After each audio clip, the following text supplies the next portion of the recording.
Good evening, everyone. Well, I like that response. We'll have to get into a sing-along sometime. So quite an outstanding program for you tonight here with the Orchestra of Indian Hill. I'm sure you've all heard by now we had a last-minute substitution. So it's not quite all Brahms, but it's the best of Brahms and Paganini. Why not? But as things happen, this happens everywhere, of course. We had a soloist who canceled out due to ill health a week ago today, and we did some fast scurrying about. When that happens, you have a choice of keeping the same repertoire or not, or finding something completely different. And I just this time around chose to do something completely different, and you will be amazed and pleased at the substitution that we have. Her name is Robin Bollinger, who was with us last year to do the Szymanowski Concerto, and she did it spectacularly well. She lives in the area, so I thought just maybe she's available. And as it turns out, I discovered that she's actually playing the same piece next weekend in, I believe, Charleston, West Virginia. And so she has it in her fingers, and while we moved her deadline up, adjusted by a week, nevertheless, it will be a spectacular experience for you, I'm sure. So who is this guy Paganini, or the little pagan? Paganini, okay? Oh, please. His dates are he was born in 1782 and died in 1840. So it puts him in that time period. This piece, the first of several violin concertos that he composed for himself, because he was an outstanding violinist, was composed in 1817. Some say 1818, but we'll go with 1817 for our purposes tonight. And just so that you're aware, that same year, Beethoven was in his 40s, and that same year he composed his 9th symphony, the Ode to Joy Symphony. That same year, Schubert and Rossini were in their 20s and very active and composing. Chopin was 7 years old and composing. Believe it or not, 2 polonaises he wrote that year for solo piano. 1817 was the year that saw Jane Austen born, Thoreau was born, and the English painter E.G. Watts was born. Some other facts for you: in 1817, the year of this violin concerto, Mississippi became a state, Byron wrote Manfred, and construction began on the Erie Canal. So there you go, now you have the total context. Paganini was, some say, the very first real superstar of all time. People talked about him just like they do superstars these days in the tabloids. And I thought you'd be interested in hearing some of the quotes that I've scrounged about and found by others, in addition to the one calling him the original superstar. He was also, quote, one of the most talked about figures in European public life, if you can imagine. His talent was so extraordinary. He was that kind of a superstar. Another quote: his personal magnetism and astounding virtuosity could only be explained as the result of witchcraft. Another quote: he was tall, he was gaunt, he wore black tails and black everything else. And when you looked at him on the stage, nothing but spirit and bone was there, draped in a loosely flapping, unkempt suit, with exaggerated mannerisms, disheveled hair, all calculated for effect. The original superstar. Another quote is, offstage antics eagerly followed and discussed by the public at large. Everybody wanted to know what he was all about. Some say he, quote, sold his soul to the devil because nobody could play violin that well who was just a normal human being. There was another rumor that I came across which we will assume is not true. His fourth string, which was the richest string and gave, according to some, the most gorgeous sound and glorious tone, had been made from the, I even hesitate to say this, had been made from the intestine of his mistress, whom he had murdered.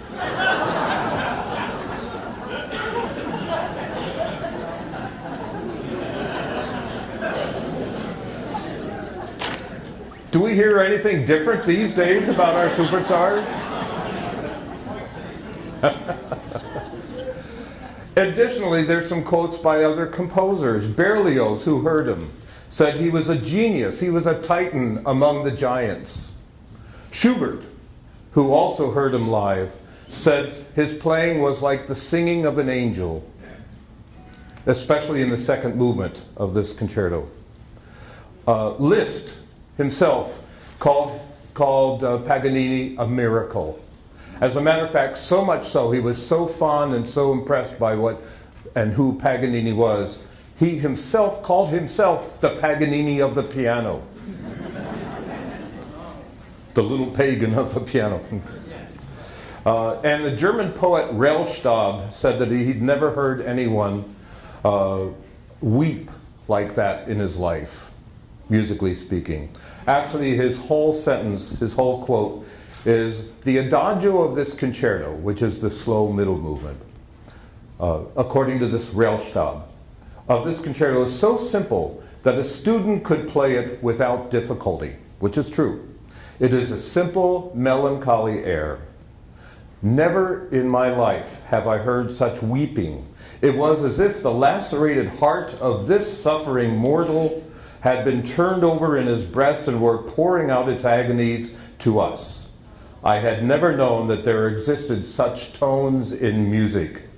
He spoke, he wept, he sang, and all the virtuosity is nothing in comparison with this simple adagio. That's quite a quote to have. So you can imagine that Paganini himself really made just an unbelievable impression. Virtually every technique on the violin that any super virtuosic personality could come up with, Paganini himself invented.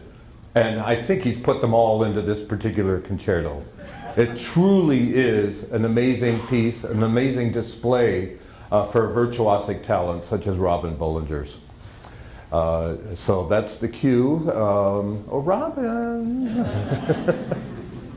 Anyway, here she comes. It's a real pleasure working with Robin on this. As I said, she and I started talking, I think it was on Sunday or Monday, to see if she could come and perform this work. And we had our first rehearsal on Wednesday. I was able to grab orchestra parts from the Boston Conservatory on Tuesday, dropped them off here on Wednesday. We handed them out to the orchestra Wednesday night for the first of our rehearsals on Thursday and second rehearsal last night. And here we are, Saturday. Please welcome Robin Bollinger.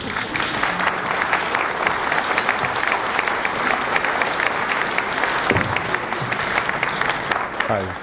Thank you. It's so great to have you here, and welcome back from Szymanowski a year and a half ago or so, something like that. First of all, tell us about your violin itself. Is there anything special about it? Yeah. So my violin is brand new, which is unique. You know, usually when you think of really fine violins, you think old Italian. But this violin was made in 2016 in Brooklyn. The maker's name is Sam Zygmuntovich, and he's very famous in violin circles. And the bow? The bow is a Boston bow. It was made by Benoit Roland, who lives in Watertown, actually, and he was awarded a MacArthur Genius Grant for bow making a few years ago. So I commissioned this bow, 5 years ago, something like that. So I own the bow. I do not own the violin. The violin belongs to a collector in New York, and I'm very fortunate to play on it. And we're very fortunate to hear you play it as well. Speaking of which, I had asked you last night if you would share with everybody some of the techniques that Paganini includes in this concerto. I know it's like a virtual catalog of all the possible techniques that a violinist can do. Maybe give us an idea. We just talked a little bit about the Adagio theme. Can you just give us an idea of how beautiful that theme is? Yeah.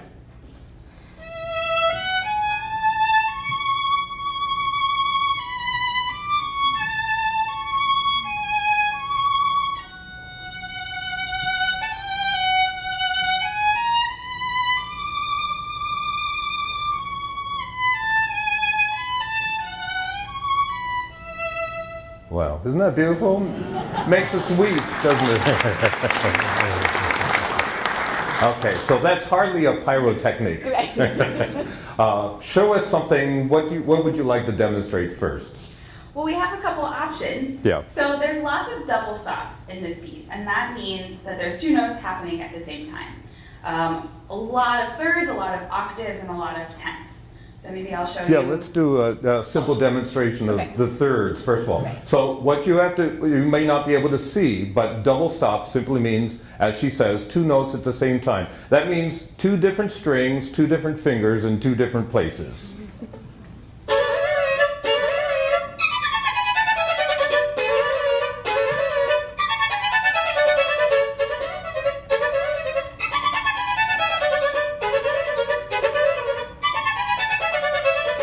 Did you hear them all? Okay, good. Okay, so if we do thirds, but we augment the upper note by an octave, then we get up to tenths. So demonstrate tenths.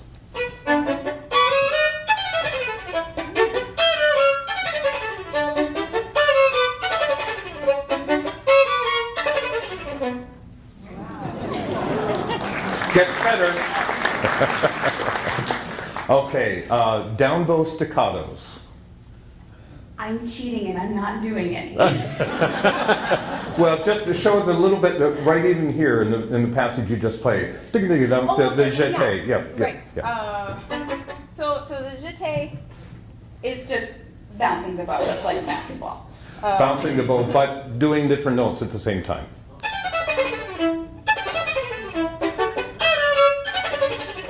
So notice how her bow slowed down, but the left hand didn't. So it's a many notes in one bouncing bow. Do it once again, so because I think we lost some people.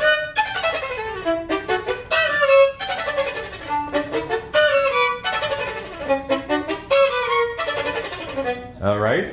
Now, how about up bow staccatos? I know you're doing some of that. Oh wait, that's after. Sorry. I have to go through in my head where it is.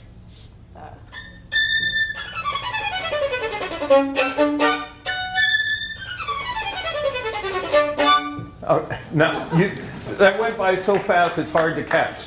But she is doing, it's amazing what you do here. She's got the fingers going a whole scale, going down, right? So her hand is moving this way.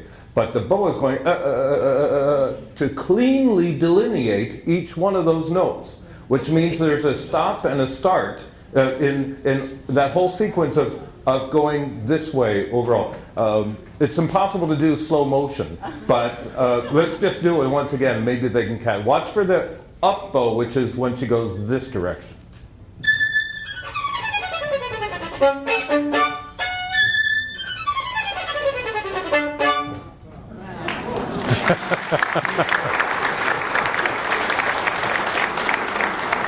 Okay.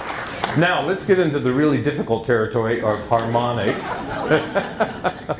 There's harmonics. Now, just for the layman to know, harmonics, when you touch a particular node on the string, it will sound a different octave or a different interval higher than the string itself.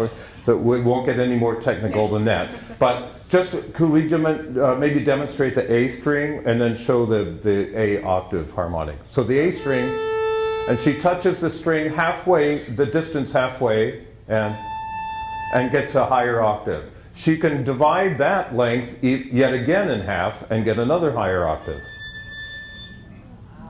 Can you go another octave? Can I? Yeah, I don't know. I don't think so. No, but not without moving. Yeah,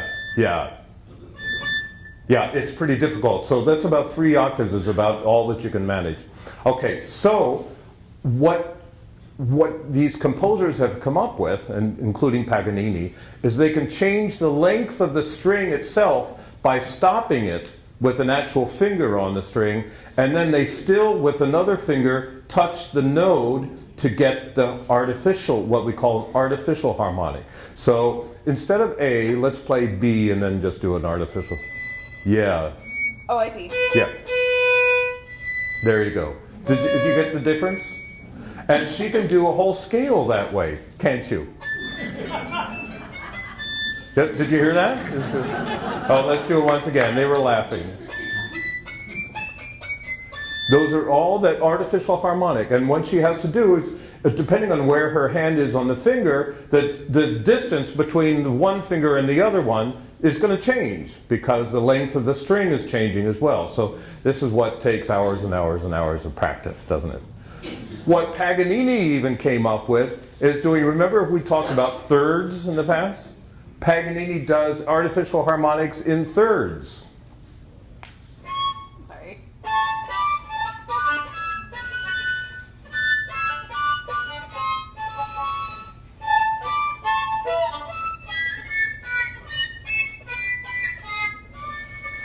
Isn't that cool?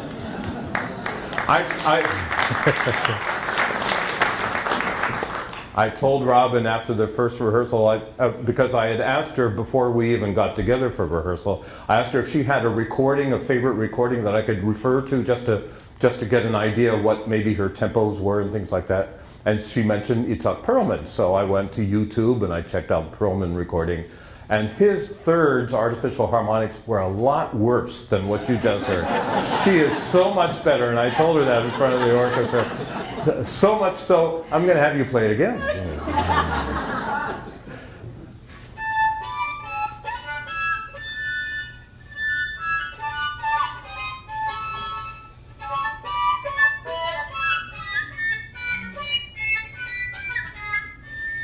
Isn't that crazy?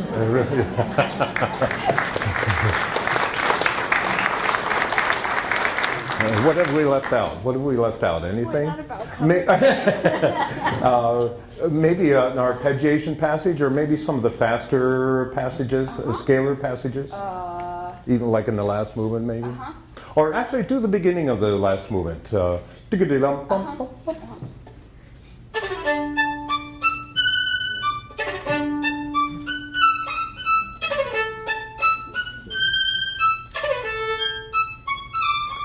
Now you have to know, I'm sorry to interrupt.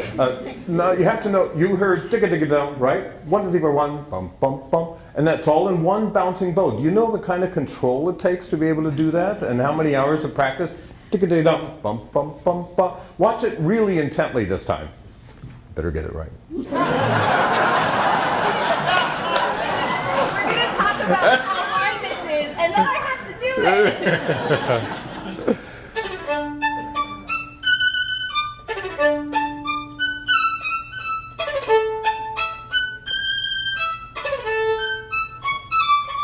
Love it. Isn't that gorgeous?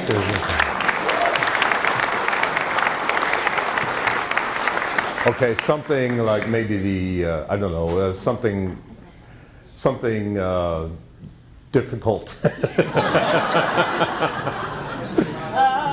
Oh, we didn't get into pizzicatos even. You're doing a little bit of left-hand pizzicato. There's a little bit.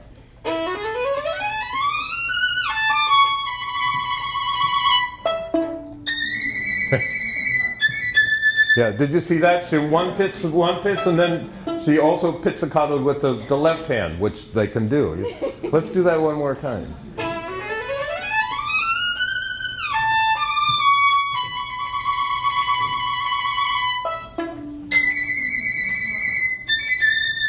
Yeah, great. Okay. Something from a cadenza, or it's a Oh, okay. I can talk about it though. Okay, sure. So he asked if I would demonstrate something from the cadenza, and I said I wanted to surprise you. The cadenza was written by Emile Sauret, who lived a little bit after Paganini, and he was a virtuoso violinist in his own right. But this cadenza is the reason that he's famous today. He wrote a bunch of music for the violin, and nobody knows it, but everybody knows this cadenza, and everybody knows that Paganini concerto is hard. And then there's always the question: are you doing the Sauret cadenza? So the answer is yes, I'm doing the Sauret cadenza, and you'll just have to see. With bated breath, that's for sure, absolutely.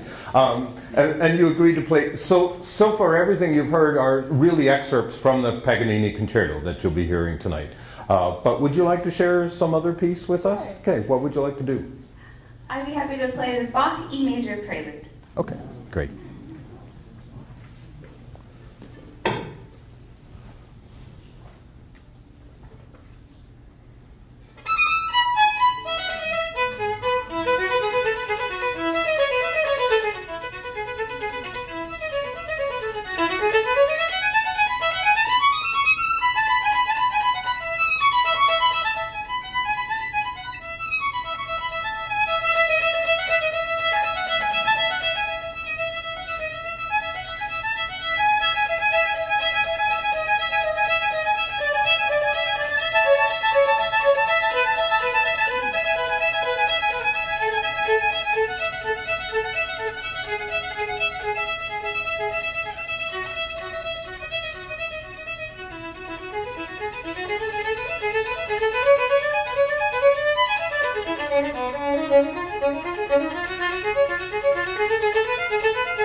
Yeah.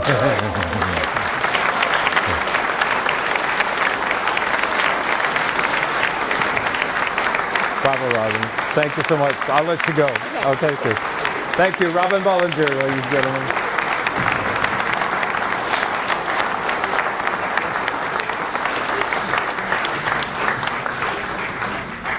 You'll be able to say, I heard her when, for sure. That's a major career starting to blossom. So let's talk about Brahms, which is the first half of the concert. And I'd like to talk about the symphony in particular. Brahms's dates are later than Paganini's, 1833 to 1897. So real close to the turn of the century. This piece, this third symphony, was composed in 1883 when he was 50 years old. In that same year, also in their 50s, were Bruckner, Smetana, and Johann Strauss Jr., the Waltz King. In their 40s, that same year, were Chabrier, Dvorak, and Grieg. Dvorak, as you might remember from music appreciation class, was a young talent that Brahms himself contributed to the success and getting his career started.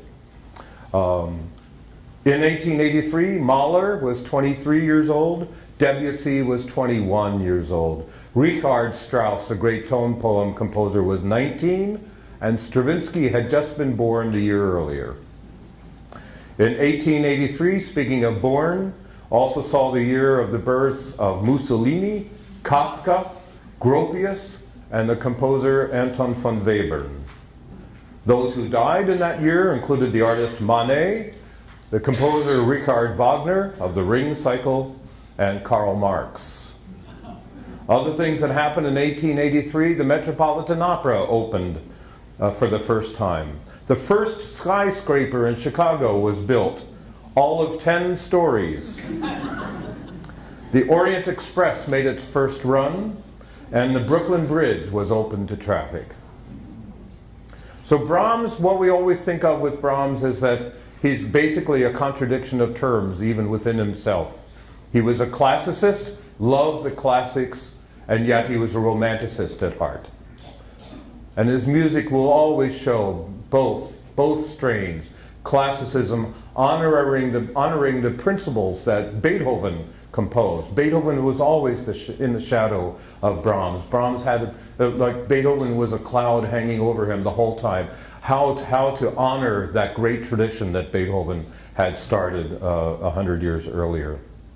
Brahms loved the company of women, but he never married. His parents had divorced at some point in his life.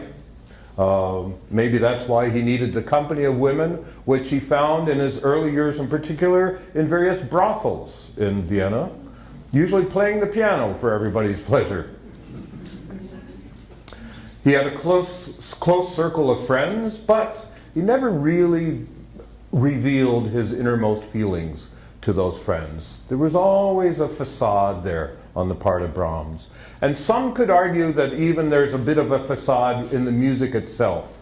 There's so much soulful passion, but you have to dig into it to really get a sense of what it's really all about. He lived for professional success, and yet he had a humility about him as well. Oftentimes it would seem perhaps contrived. He would compose a symphony and he'd write to his friends and say, "Oh, I've just finished a little ditty of a piece. Maybe you'll enjoy it." And it's a 40-minute symphony. His great friend, the terrific violinist Joseph Joachim, that he had concertized with a lot, was Joachim had a motto, "Frei aber einsam," which is free but lonely. F-A-E. Brahms, to contradict that, said his motto was F-A-F, frei aber froh, free but joyful, free but happy. And it's that F-A-F I want you to remember, because that's what this third symphony is all about. The first notes that you hear are ba, ba, ba, F, A flat in this case, F. And you hear that throughout in all the movements of the symphony. Just when you least expect it, maybe the oboe, maybe it's the basses and cellos, you play those notes where you don't even recognize the fact that they're there. You have to kind of open the score and study it to find out where all these little motifs are hidden. And that's not the only one. There are others as well. The second movement, which is a gorgeous andante movement, has as its second theme, not as its primary theme, but its second theme, this terrific tune, ba ba ba ba ba ba ba ba ba ba ba ba ba ba ba. It's always, the theme starts with two long notes and then ba ba ba ba. So beep ba ba ba ba ba ba ba ba, which is the first time in the second movement. That's the first time it appears. But then it comes back in the last movement, gangbusters, with the whole brass section, and the strings are wailing away in very fast notes and accompanying it. And won't sing it because it'll be too loud on the microphones. But the brass come in, the da ta ta ta ta ta ta ta ta ta ta ta ta ta ta ta ta ta, which is the biggest climax of the whole piece. So the great musicologists who have studied Brahms and who have studied this particular work have come up with this notion, as true as it is, that this is probably the most compact, the most organized symphony in the great tradition of Beethoven, of any of the symphonic works that Brahms composed. Because there's little motives here and there. It's sort of like how we talk about Beethoven's Fifth, which is the first movement is just based on da da da da, and it's over again da da da da, and then again da da da da da da da da da da da da, over and over. That's what the whole piece is all about. Brahms does much the same kind of thing in this third symphony. Not that you are, as an audience member, to sit there and listen to it and try to expect to catch it all. What you should get is the whole stream of consciousness that was in Brahms's mind when he was composing this. If you go into further and deeper study, you will find that there was a moment where he actually quotes Wagner, believe it or not. Takes just a little sample, and it happens to be a sample out of a score, an original manuscript of Wagner's that he owned and studied in his own personal library. And there it is. There's another little motive out of his great friend Robert Schumann, out of the Schumann's Rhenish Symphony, as in the Rhine River. Brahms composed this piece in Wiesbaden, which is on the Rhine, very close to Dusseldorf, where Robert Schumann was. And Brahms quotes what we call the Rhine motive in this third symphony, which is just an extraction from Schumann's Rhenish Symphony. One could go on with that, but it's really amazing to know that when you're listening to this piece, as gorgeously romantic as it is, you're listening to an architectural marvel. This is something where you really put a lot of thought and a lot of contemplation into what this piece really means to him. So therefore, it's truly a very personal statement on his part. So you're going to hear wonderful outgoing sounds, and you're also going to hear some of the most tender sounds that you can ever imagine. The beginning of the last movement starts like not a major or minor scale, but it's like an ancient mode.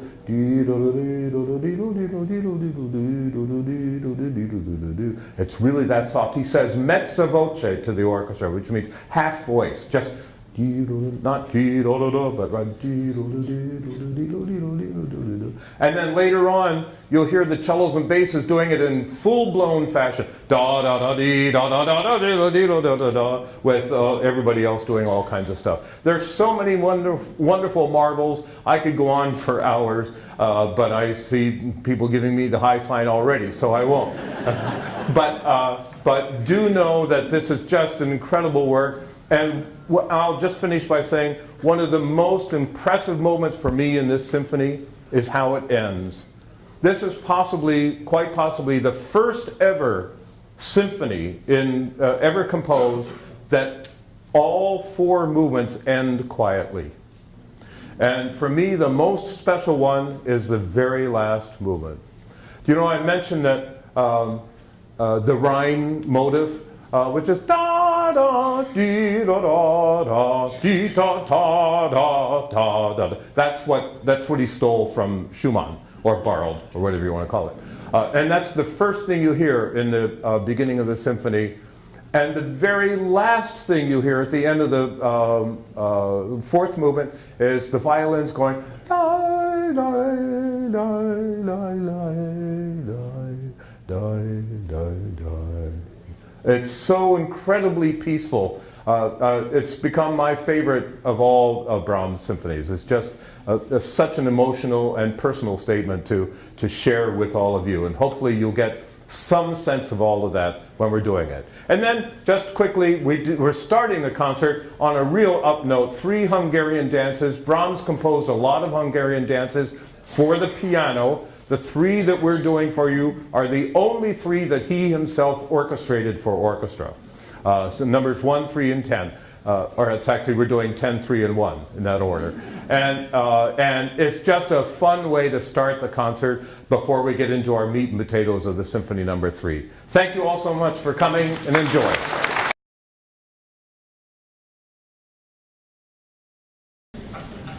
Thank you. First of all, we're still catching our breath. Thank you very much. Me too.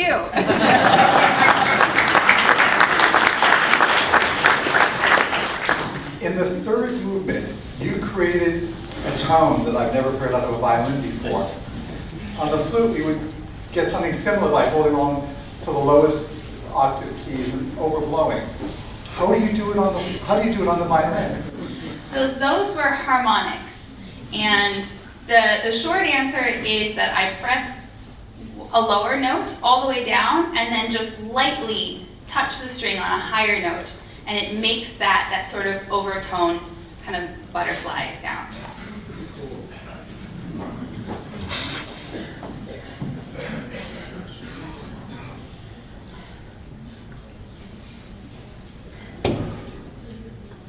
So for the Paganini score, was that something you have in your library, or did the soloist travel with it, or how did you get it to the orchestra?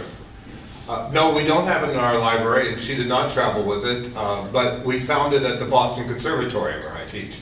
And so I was able, once we heard the news, and once we decided on Sunday, is that when we decided? Sunday or maybe Monday we decided we were going to do this. I was able to get the music from the Boston Conservatory, brought it out on Tuesday, handed it out on Wednesday, rehearsed it on Thursday.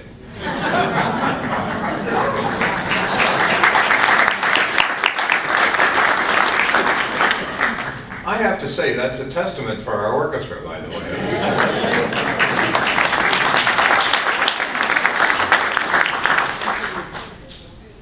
I just want to say my training, the Brahms was just wonderful, and Robin, you played brilliantly. It was a joy to hear you again. Thank you so much.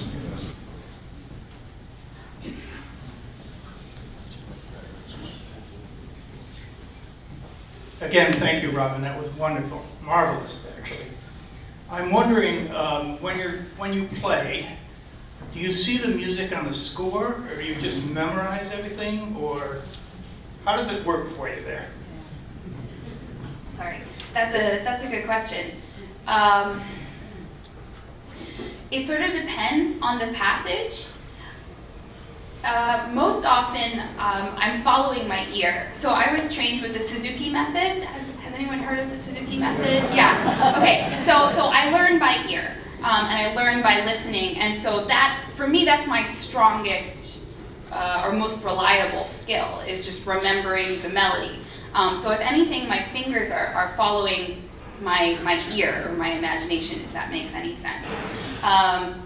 There are times, like in the harmonics that the gentleman asked about earlier, where my fingers are kind of going counter to the melody, or you know, it's less intuitive with some of Paganini's writing, and then I have to focus a little bit more. So it helps to have like a narrative or a reason for why things are the way they are, and it can be kind of arbitrary, like.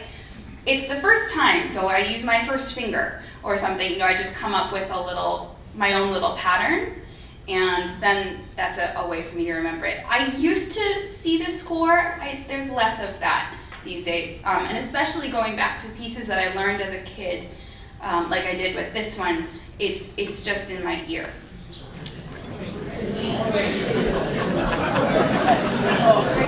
I see it. I think you probably sense that the audience feels very strongly about your playing, your ability, your technique. I would like to know something about the violin you were playing, because that was a magnificent instrument, wonderful sound. Thank you. So this violin is new. It was made in 2016 in New York City by a maker named Sam Zygmuntovich.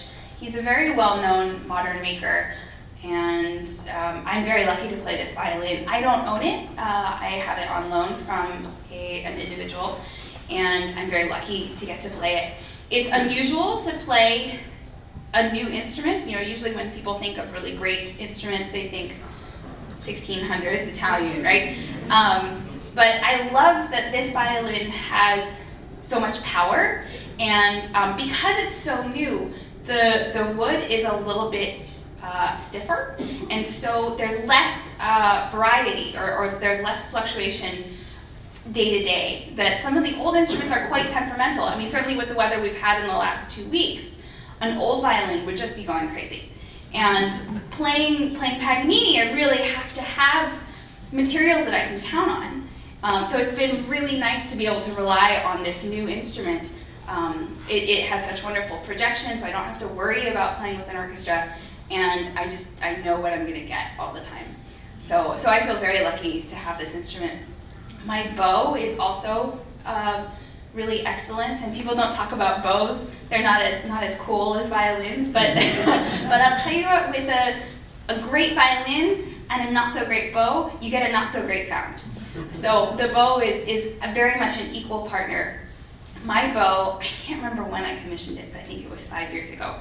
And I commissioned it from a maker in Watertown. His name is Benoit Roland, and he won a MacArthur Genius Grant for bow making several years ago. So when I commissioned him, I went to his house, or I went to his studio, and he watched me play, and I tried a couple of his bows, and I told him what I liked. He, sort of looked at my bow arm and said, "Okay, I'll call you later." And 6 months later, I had a bow.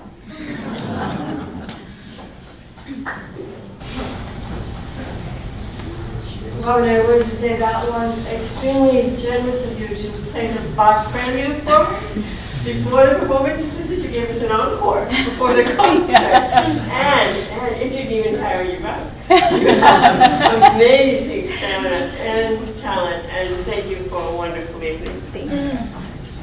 Yes, listening to that amazing sound of the Paganini, does anyone else write using those techniques, and I've never heard anything like that before, so I was just curious, what other composers use that kind of really unusual technique?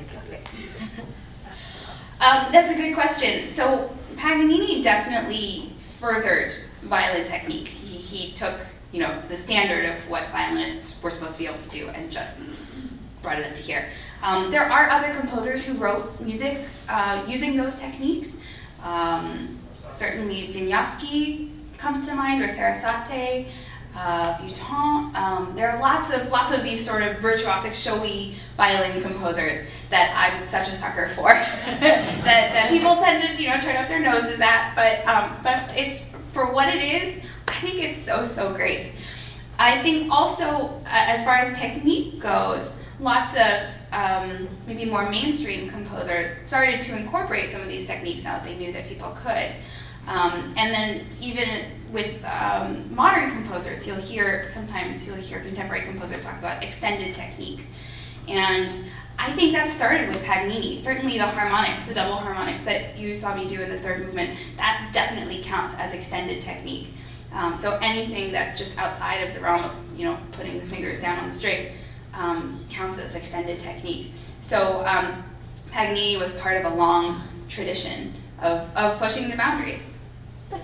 Hi, question for Robin. That was just absolutely wonderful. Did you have to get extra help to learn some of those Paganini techniques, or did you just learned it as you've been growing up? That's a good question. I had a lot of help a long time ago. So I first learned this piece when I was 12 or 13, I think. And it was so hard. And then I spent a lot of time with it, again, as a freshman in college. So I had a lot of help from my teachers just trying to navigate all of that. This most recent time, I didn't have specific support, but actually I've been recording myself a lot. I've been using my phone and taking little videos, which is kind of like teaching myself. It's really helpful to be able to see, oh, that's why I missed that shift, because my elbow wasn't over, or or trying to actually stay still to stay in the frame helps me to be more stable. It's kind of a silly thing, but it really works. So I've come up with little tools like that over time, but I'm always always trying to improve, and I still do play for my old teachers occasionally, not very often, but maybe once or twice a year, just to have a little checkup, and they say, yes, you still sound good, and I say, okay, thank you.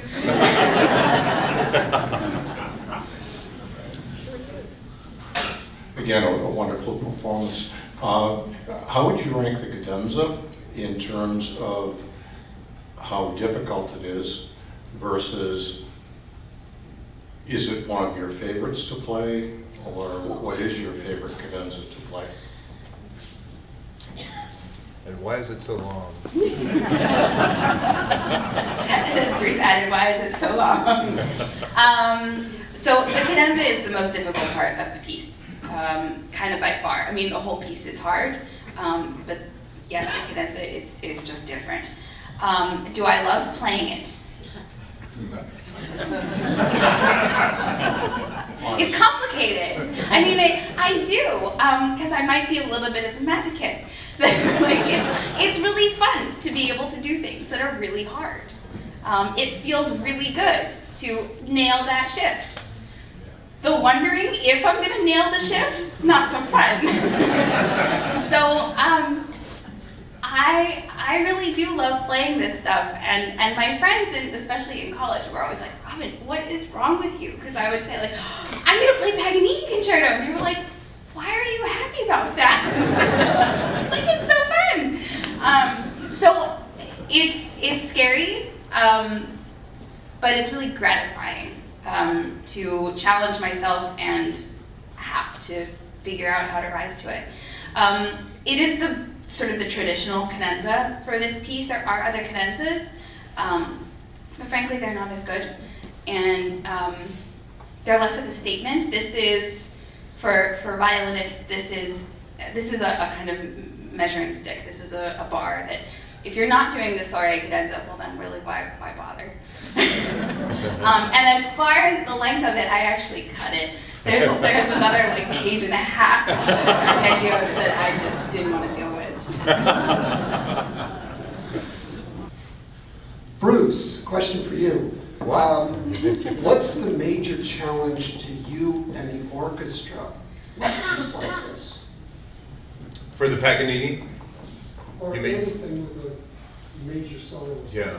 The hardest thing is being able to actually get the orchestra to come in right. Because there's not any continual flow like you have with a standard symphony orchestra piece.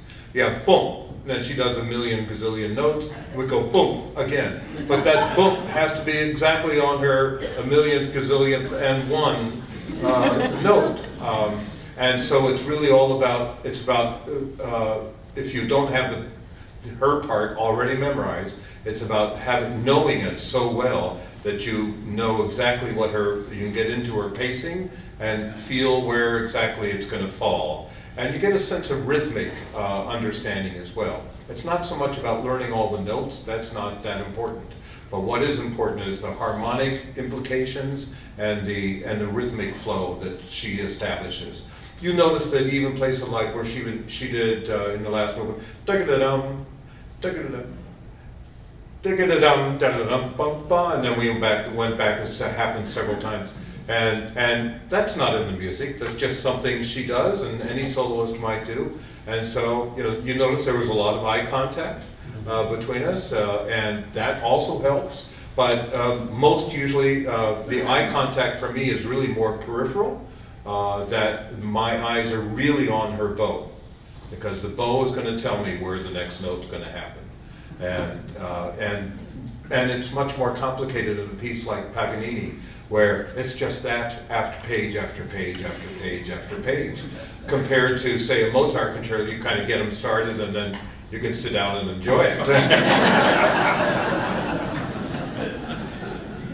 Does that answer the question? Yeah, good. Have you conducted the Paganini before? Yes, about 30 years ago. Literally, really, seriously. I think I did the first movement maybe half a dozen years ago with a youngster. Oh no, I know it was in Japan. We did it with a young concerto soloist, and but it was just the first movement. But the first time I did it was way back. It must have been in the 80s, early 80s. So I was really freaking out. Because, like she said, the first time she learned the piece, it takes a long time. And after that first time I did it, I wasn't so sure I wanted to do this kind of repertoire again. But you know what? Quite frankly, in all humility, I know I'm good at it. And my stick technique is really clean enough that the orchestra is able to follow. And there were some things we did in rehearsal tonight, or in performance tonight, that we didn't do in rehearsal. You know, we're talking small nuanced things, slight timing issues. But again, it's a testament to your orchestra, folks. They were right on top of the stick the whole time. It was really great.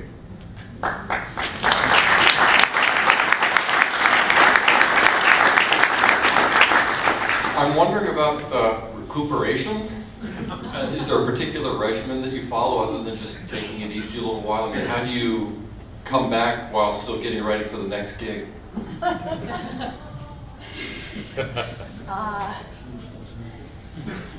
a good question.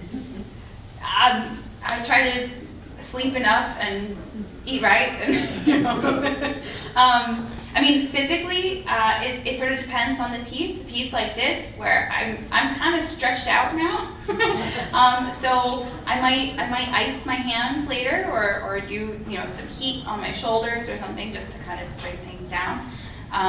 So it's more general conditioning rather than like targeting each performance. It's just trying to stay in good enough shape that I can do something like this and not be in pain the next day. I don't know if that's true for conducting as well. Not for me so much. Don't tell anybody I said this. Vodka works really well.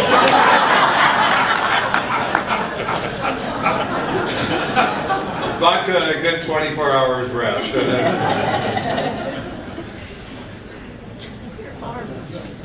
Should be on already. Thank you. Sorry. Mine are. Yeah. A question for Robin. Do you have any ideas about where your career might go from here?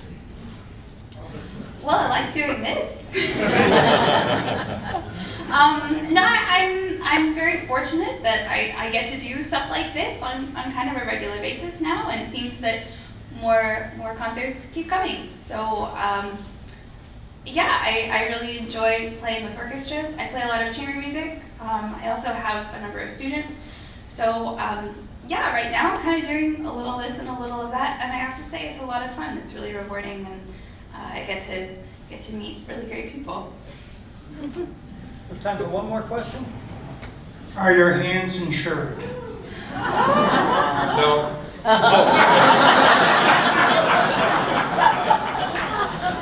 They're not. I have heard of some people doing that. Nope, I live on the edge.